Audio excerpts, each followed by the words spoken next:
Hello, I'm Dorothy Stover of the Love School, and I want to share with you today three surprising things that I have learned from self healing. Let's get to it. The first surprising thing from self healing is that we can self heal. So that's one of the most exciting parts and one of the most surprising parts because for me, for so long, I thought, oh, there's someone else who's a healer that can heal me. And what I have come to learn is that the healer sparks the healing. So that's all that it is. It's already inside you. They are just lighting it up. So, one of the best parts about self healing is that we can do it. In fact, we are the ones doing it. If we are not open to a healing, it's not going to stay. If we are thinking the healing's going to happen because this other person is doing this healing or they're a powerful healer. We've heard from other people, oh my gosh, they're life changing. Reality is, it's you. It's always the self who is healing and connecting with your higher self and connecting with God. That person, that healer that maybe is supporting you, is just sparking that healing within inside you. So, no matter how gifted a healer may be, it is always the self. So that's one of the first surprising things is that actually we can self heal. So that was very exciting for me, especially because I always thought I needed to go to a healer to be healed. Second most surprising part of self healing is that it is a choice. So this was surprising because I thought, all right, you can just when you go to get a healing or when you do that healing on yourself, it'll just take place. Like it'll magically happen. We do have to make a choice. We do have to be receptive to healing. So that's one of the most surprising things about healing from self healing that I've learned is that it is our choice. And in fact, we have to. Part of healing, it doesn't just necessarily erase itself overnight. We have to constantly make the choice of healing. We are either healing ourselves or hurting ourselves. And that can be through what we consume mentally, emotionally, physically, spiritually. So we want to make sure that we are always making the choice for healing and not hurting ourselves. And that's a huge part of self healing. I've researched multiple studies on how our thoughts, what we say, can affect our bodies, but then also affect bodies of other people. So it can affect crowds. You can affect just by your words or what you're thinking, you can heal someone or hurt someone.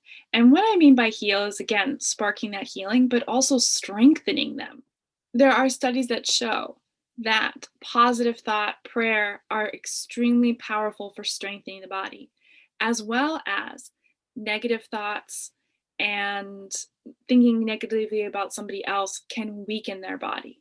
Now, I'm not saying to never have a negative thought because that's part of healing is having those negative thoughts or what we perceive as negative thoughts. It's important to have them because then they go, because that's actually where our healing begins.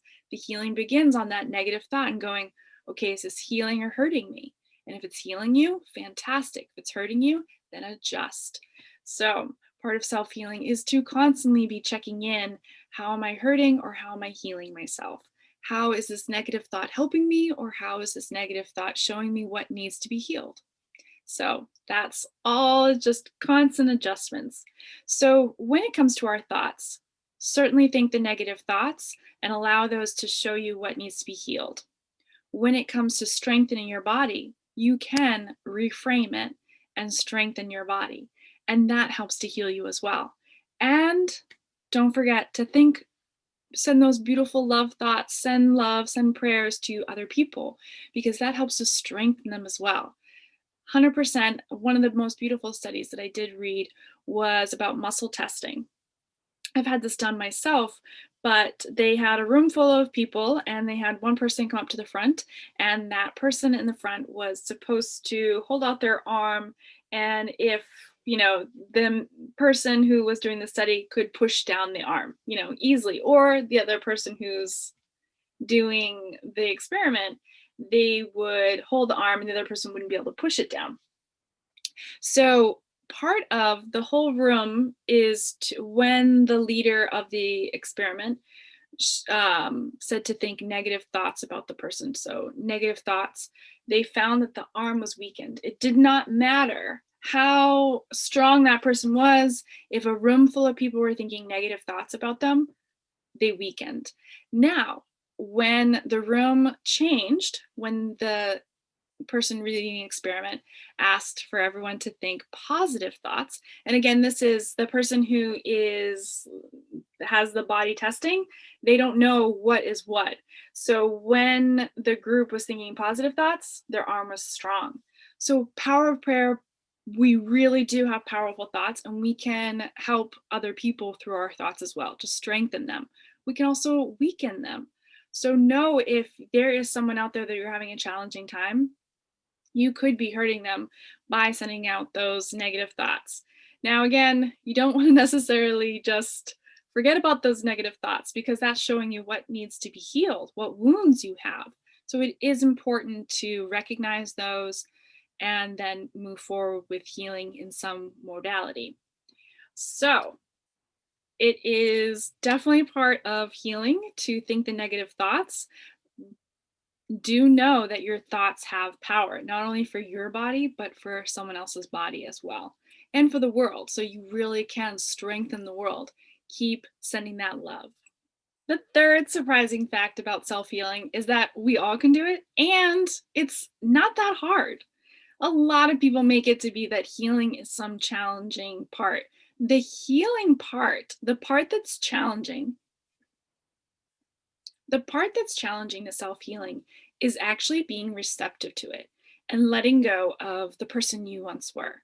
So, letting go of whatever cycle you're in, letting go of whatever loop that you have playing in your mind about what is worth or what is healing or who you are.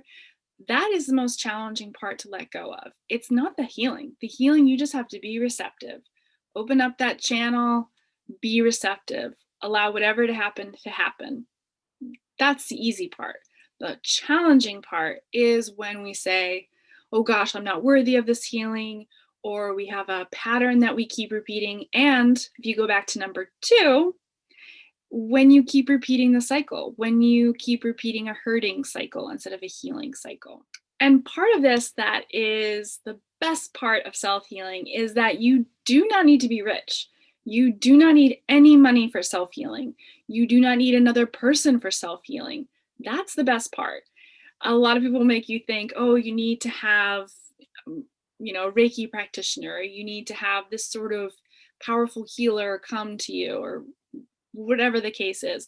Reality is, we can all self-heal. In fact, that's what you're doing. Every time you go to get a massage, you are self-healing. Yes, you have someone sparking that healing within you, but 100% it's you doing the healing. All it takes for self-healing is willingness and open mind, and to continue to make the choice for healing instead of hurting yourself. And that is noticing any loops that you have playing, any cycles that you're currently in, allowing them to dissolve. So allowing each time to reframe, each time to rethink, each time to re-choose the choice of healing. Knowing that sometimes with our healing process, with the healing journey, you think you have healed something, but yet it still keeps coming up. Know that those are layers. So I just wanted to give you just one little tip from one healer to another, is that layers. Healing happens in layers. So we can remove a layer, we can spend time in that space and feel really good, and then something else comes to the surface. Another wound comes to the surface that's ready to be healed. So know that we are always healing, and we always have the power to heal ourselves. And we are powerful, powerful healers. Doesn't matter who you are, doesn't matter what you do, doesn't matter how much money you have. We are all powerful healers. So until next time, peace, love, and hugs. Bye for now.